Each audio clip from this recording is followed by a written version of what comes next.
In the quiet village of Akola, where the hills rolled into a distant horizon, there lived a young man named Uche. The people of Akola knew him as a dreamer, but to Uche, his dreams were more than idle fantasies, they were a fire burning deep within his soul. Every night, he would stand beneath the moonlit sky, his fist clenched, and dream of becoming the greatest boxer in all the land.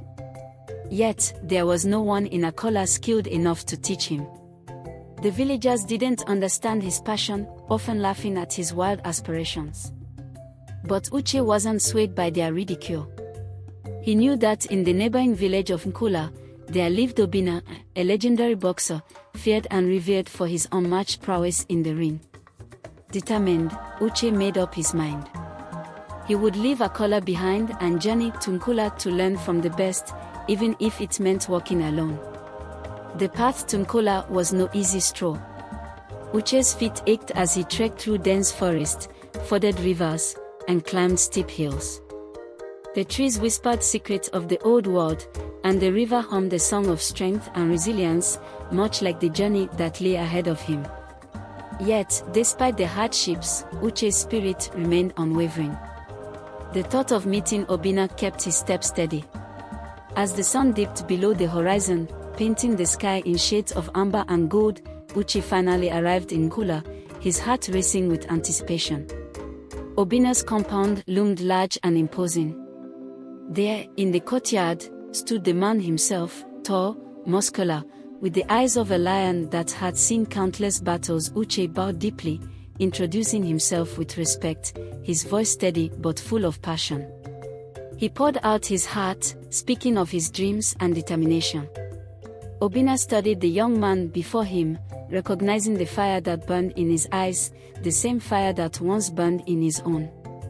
After a long silence, Obina agreed to train Uche but warned him, the road to greatness is paved with blood, sweat, and pain. Uche didn't flinch. He was ready.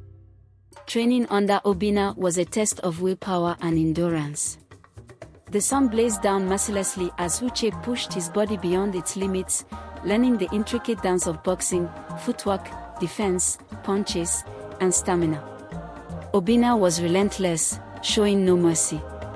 Uche fought mock bouts with the other boxers in the village, each fight leaving him bruised and battered.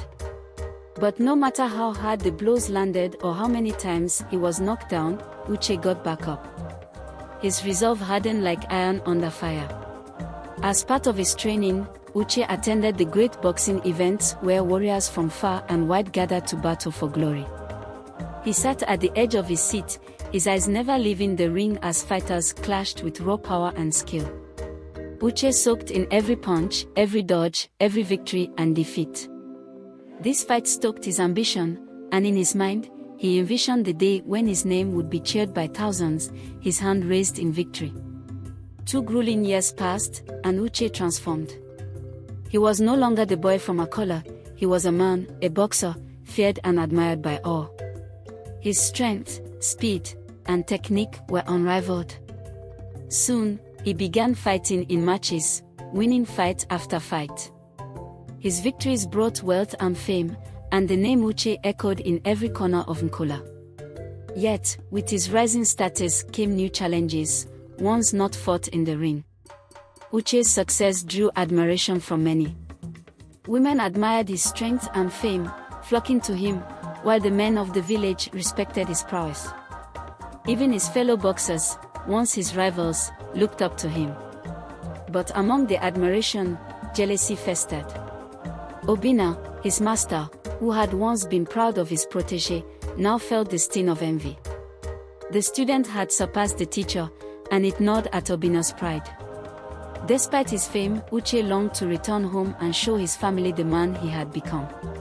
As night fell and the village of Akola came into view, memories of his humble beginnings filled his heart. Yet, fate had one more test for him that night. As Uche walked through the dimly lit parts of his village, the desperate cries of an old woman pierced the stillness. Without hesitation, Uche sprinted toward the sound, finding a group of thugs harassing her.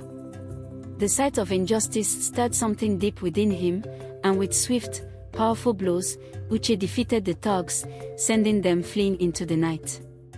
He escorted the grateful old woman to her home, ensuring she was safe. Back in Kola, news of the king's annual boxing feast spread like wildfire. The feast was a legendary event, drawing the greatest fighters from across the land. Both Uche and Obina were invited to compete. Teams of 10 would fight over 2 weeks, and the village buzzed with excitement. Uche and Obina were placed in separate teams, setting the stage for what everyone anticipated, a showdown between master and student. The tournament began with a fury of punches and cheers. Uche fought with everything he had, his victories thrilling the crowd. Match after match, he proved his worth. Obina, too, fought fiercely, but the tension between the two grew with each passing round.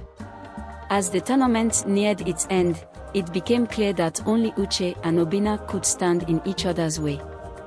The crowd buzzed with excitement, sensing the brewing storm. Obina's heart, once filled with pride for his student, now churned with jealousy. He could see it, Uche was stronger, faster, better. And it ate him alive. On the final day, the village gathered in hushed anticipation. The ring stood like an altar, where only one could emerge victorious. Uche and Obina faced each other, their gazes locked. The fight was brutal, each man throwing everything he had into the bout.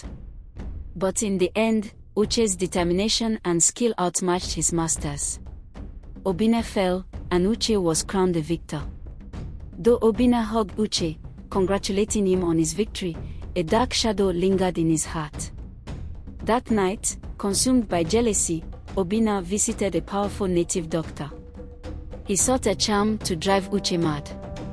The doctor warned him if Uche ever regained his senses, the madness would return to Obina. But in his envy, Obina accepted the risk. Obina invited Uche to celebrate his victory. Trusting his master, Uche accepted. As they drank, Obina secretly slipped the madness-inducing charm into Uche's drink. Uche laughed, unaware that his life was about to unravel. On his way home, Uche felt his mind slipping. The world around him twisted, his thoughts became jumbled, and before long, he was wandering the village in madness. The people who once cheered his name now fled in fear. With Uche gone, Obina reclaimed his place as Nkula's greatest boxer. But his victory felt hollow. The fear of Uche's potential return haunted him, a shadow that lingered at the edge of his thoughts. One day, a beautiful young woman arrived in Kola. As she entered the village, she saw the madman wandering aimlessly. To her shock, she recognized him. Approaching cautiously, she took Uche into her care, using her magic to heal him. The woman's magic worked, restoring Uche's senses. And as the native doctor had foretold, Obina's madness began. Uche, now fully restored, gazed at the beautiful woman, overwhelmed by her kindness and power.